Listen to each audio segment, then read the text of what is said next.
What's up, everybody? It's your boy TGK back with another video. Today we're going to react to Mick Hoops. He has a video titled, "The Mavs Look Better Without Luka Doncic." Again, this is Hot Take Central. We're going to see, if this guy's right or if he's wrong. I got a feeling that he might make some points that I might agree with some of them, but also have a feeling that he's going to say some wild stuff. Again, this is all a blind reaction. I am not doing no pre-watch or anything like that. So Sylvester, say hello. Okay. Man, so let's go ahead and let's get to this video, brothers. Let's go. And sisters and cousins and relatives. All right, so he says the Mavs look better without Luka Doncic. Let's go ahead and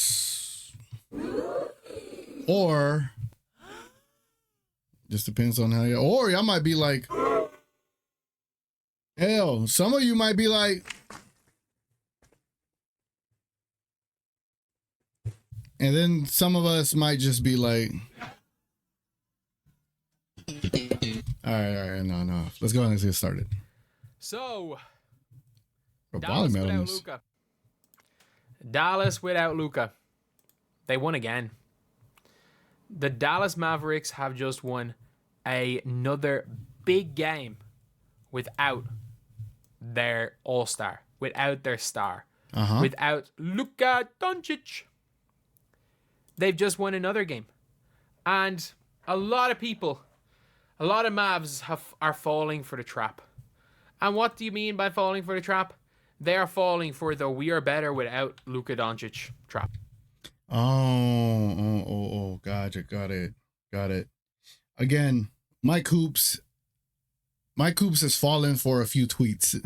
At this point, we're not falling for the trap. You're falling for the trap. Let's go. Let's continue. We've seen it plenty of times before. How many times have we seen a team go on a run without their best player and think suddenly they are better without that player? The conversations then start, and it almost always ends in said player being maybe not traded, but like being almost phased out. And if you guys enjoy this channel, subscribe though. We are trying to hit 4.5K by the end of the day, and right now we are 60. Yeah, same thing here, man. We're trying to hit 4.5K as well, so y'all consider subscribing. 3 subscribers. Oh, wow. Only 63 off.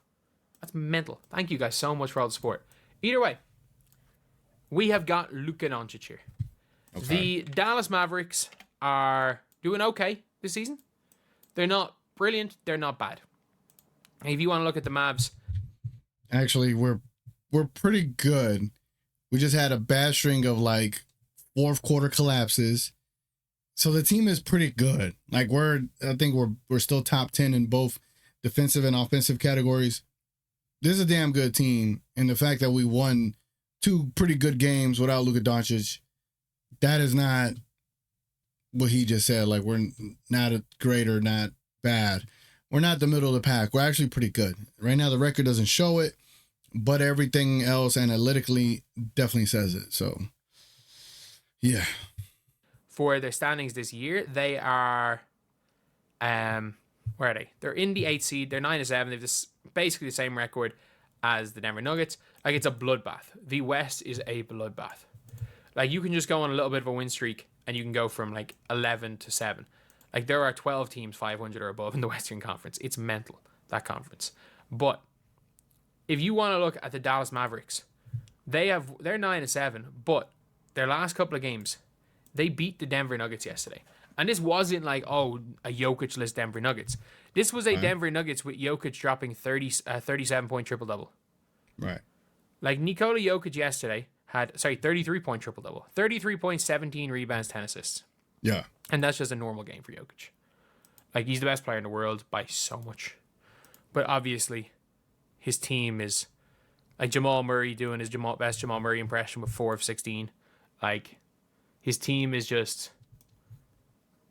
crazy how iffy this team is. But love how we always make excuses for Jokic when it comes to his teams, and this is why he wins MVPs all the time, because he is so much better than the majority of his team that they make excuses for him. So Jokic can have a 7th seed this season, and as long as he has a 30-point triple-double, he will get MVP votes. Right now, he's probably the odds-on favorite to be MVP, solely because of this this this perspective, this woe is me attitude for Jokic, right? You know, the feeling bad for him, the empathetic, you know, perspective of fans that even media members, they're also empathetic for Jokic. Like, oh, you have such a bad team. We want you to be MVP just to make it up to you, right? Like, don't leave the NBA for your horses. Please stay. We'll give you another MVP. So that's what it feels like sometimes, you know, but he still got a good team. He just right now without Aaron Gordon, you know? I mean, the best player in the world is Jokic, and it's not even close. Like, if they can get to like the 6th seed, just give him the MVP. And I just said oh my God. I just fucking said it. I just said that. Not that I'm saying I was right. I'm just saying, like, that's the mentality people have, bro. That's the mentality. But when it came to LeBron, LeBron should have about 6-7 MVPs, right? If you want to be like unbiased and look at this thing correctly. But the sheer fact, if he's 6 seed, give him the MVP. Like, if you don't think that's the mentality of media members, of other content creators, of everyone in the world in general that's a basketball head, that's just like, oh, you know, what was Jokic? Let's just give him the MVP if he's 6 seed. That's sad. That's sad. Luka should have been the MVP last season and didn't get it. And he was a 5th seed with better numbers than Jokic ever had. But whatever. It doesn't even matter. Even if they don't make the playoffs. At this stage, if for the season he averages 30, 14, and like 11. Let's just say he averages 30, 14, and 10. Just give him the MVP if they.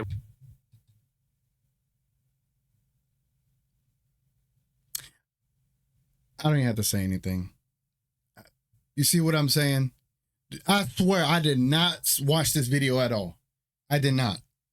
Put that on everything. But that is the mentality the NBA can. Oh my God, bro. That's sick. If you don't even make the playoffs, give him the MVP. All right, brother. People are lost out here. This man's reputation, Mike Hoops, your reputation is on the line, brother. Some people might be, like, hey, it might be it, but you know, maybe that was the wrong soundbite though. There we go. Your reputation is on the line, brother. Credibility is on the line, you know. But hey, I'm just a chill guy, all right? I'm just a chill guy at the end of the day. All right, back to the video. Win 41 games. Either way, the Dallas Mavericks, without him, Kyrie Irving comes in, only 19 points, but Gafford is 13, Najee Marshall is 26, Quentin Grimes 14, Kyrie obviously 19, P.J. Washington 22, Lively is 11, and Clay is 0. So with Clay having 0 points, and with Luka Doncic not being there, they beat Luka. the Denver Nuggets. Yeah. And we're seeing the trap being fell into by Dallas fans. We're seeing that. I don't know what trap he's speaking of. I'm still waiting. Like for the previous video I reviewed of his, I was saying, hey, show your homework. Show the tweets that you have Mavericks fans turning on him. Like you are creating this narrative with no proof of anything, and you're creating this narrative to create videos because Luka Doncic videos are gonna pop off, right? So, Mike Hoops, I would invite you to my channel so we could actually talk. Actual Dallas, Texas Mavericks fan, so I could give you the perspective, with the boots on the ground in Dallas and actual fans across the world. I don't know what traps you're falling for, brother. We're seeing the people like turning almost on Luka Doncic, and we're now seeing where it's like, you know what, like Kyrie Irving's actually the best player. This team's better without Luka Doncic. That is now the prevailing thought. No, it is not. Oh my God, bro. Now I'm gonna have to start fighting against stupid ass narratives. And I'm pretty sure Mike Hoops is a good guy, right? And probably he just doesn't know any better, which I fully understand that he might not know enough to know enough. But you gotta understand that Dallas has a really unique situation where you got hardcore Kyrie Irving fans and you got hardcore Luka Doncic fan. Oh my God, they're hardcore. And these guys are separate from being Mavericks fans. Did I knock my mic out? All right. So you got Mavericks fans, Kyrie stands, Luka stands. Whatever these two say are not the representation of Mavs fans. So whatever you see these two say, Mike Hoops, whatever you see them two say, verify their profile, verify what they talk about. Because if it's a Kyrie fan and a Luka fan, for the majority, I would say like 90% of them are not hardcore Mavericks fans. For the majority of them. I know a few good ones out there. So don't fall for the trap. Don't fall for the trap. That's all I'm saying, Mike Hoops. Stop falling for the trap, actually. You're saying we're falling for the trap. Mavs fans are not, brother. I don't know why my system just did it, but Mavs fans are not falling for that trap. Not here. No, sir. You need Luka Doncic. And the one thing is that it is the fans, but it is not Kyrie. Kyrie seems to be like this version of Dallas Kyrie, man. It seems like Kyrie just in general, in just life, seems to just be more calm in Dallas. Like, there's no more, like, it doesn't seem like there's as much soul searching from Kyrie, which has led to Kyrie saying some very questionable things. I'm not going to say more than questionable. But he seems just to be happy there. It seems to be, this is the closest we've seen to, like, early Cleveland Kyrie in terms of, like, just him. But you can see here, Kyrie's message to Luka Doncic after Denver win: "We miss you. Hopefully at home you're happy. This is definitely one for him." Like, he's making sure there's no ifs, ands, or buts about it.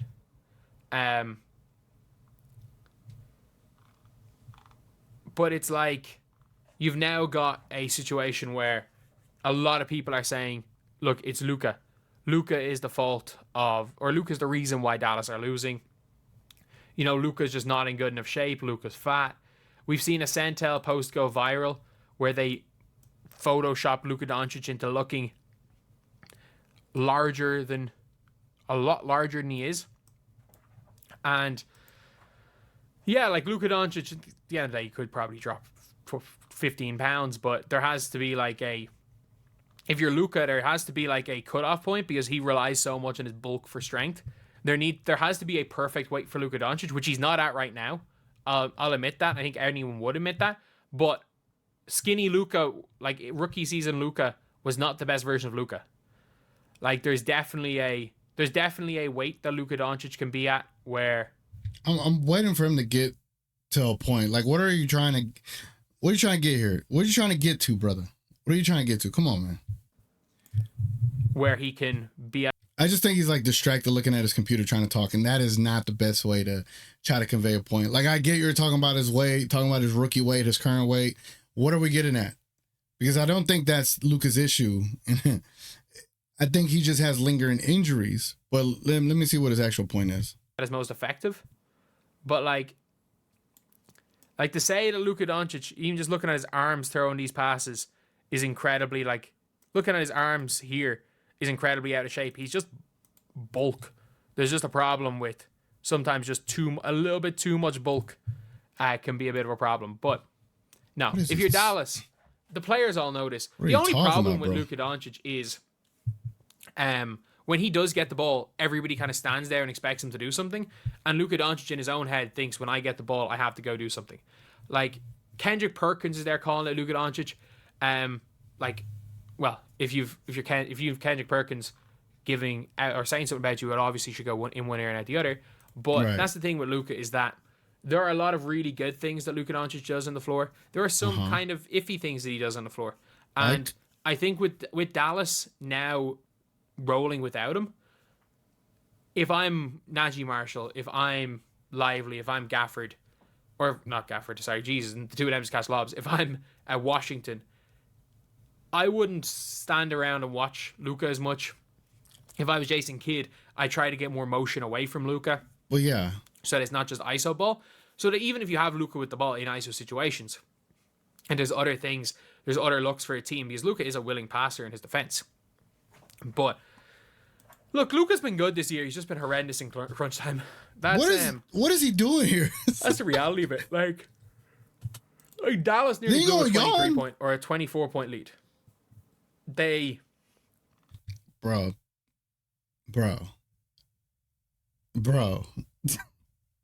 Y'all let me know in the comments if I'm overreacting to this, because I don't know, bro. Like this, like if you're gonna make a video saying Mavs look better without Luka Doncic, I would have thought we would have come into something with some analytical breakdown, providing feedback into it, or some actual hot takes or something like that. This is just all just very surface level general conversation. So I'm expecting something, and I'm not getting anything out of this, right? I'm waiting for him to say something that I could be like, oh, I agree or disagree. Right now, I'm not getting anything. There's nothing I'm getting from saying that, oh, if I'm Gafford, Najee, or PJ, instead of letting Luka ISO and just wait around, I'm not going to wait for that. Like, what are you talking about? All right. It was a one possession game and they were up 24. Yesterday's not some sign they're better without Luka. It's not. Like, Right. They had a huge lead and they blew it. Like, that's the reality situation. Like, that can happen. They can blow a lead with Luka, they can blow a lead without Luka. But if you're a Dallas Mavericks fan, do not for 1 second think that you are better off without Luka Doncic. We have seen so many players, we've seen so many teams, we've seen so many fans go down that route. And whenever that player ends up being traded or that player ends up being gone, they realize, oh shit, we kind of needed that guy. So anyway, that is the video. Thank you guys for watching. Please like, comment, and subscribe. So, Oh my God. You know, I'm sorry I had to put y'all through that. But sometimes people have to be not exposed, but enlightened. And hopefully Mike Hoops sees this, and hopefully he becomes a little bit more enlightened to what the actual Mavericks fans discourse is, and how it all works, and how that universe is with Kyrie and Luka stands involved. There's also a Dwight Powell stan coalition being formed, if you knew or didn't know. So if you're going to talk about Dallas Mavericks stuff, specifically Luka Doncic, and then you're going to make a title based on Mavericks fans, trust me, I am going to respond and review it and see whether the video has any validity to it. And this video from Mike Hoops 1000% did not. Y'all let me know in the comments if it did. Maybe on a surface level it did, yes. Maybe on the sheer perspective of trying to clickbait stuff, yeah, if you want to talk about Luka's weight, who hasn't, right? But I don't think it was a Luka weight issue. I think Luka's been injured. Obviously, in the preseason, he had an injury. Then in the regular season, his knee started bleeding again. And now he has a wrist injury. So I just think it's more injury-based, and his efficiency has been impacted a bit by that because of that. Because of having the confidence to be able to take it to the basket or take easier shots. He's having to take longer shots because that's what happens when you're injured. You don't want to risk things. So that's all I'm asking for, is when people make content about the Mavericks, please come prepared, because I'll be the first one in there to respond to it and react to it. All right. Anyway, man, it's been your boy TGK. Appreciate y'all being here. I act like I'm on the stream right now. I am not on the stream. Anyway, leave your comments. Let me know what you think down below. Consider subscribing. Consider becoming a member as well. Also, we got a Midnight Madness podcast every weekend, and we also do Mavs pre- and post-game shows for every single Dallas Mavericks game. It's been your boy TGK. Leave a like on the video, and we are out.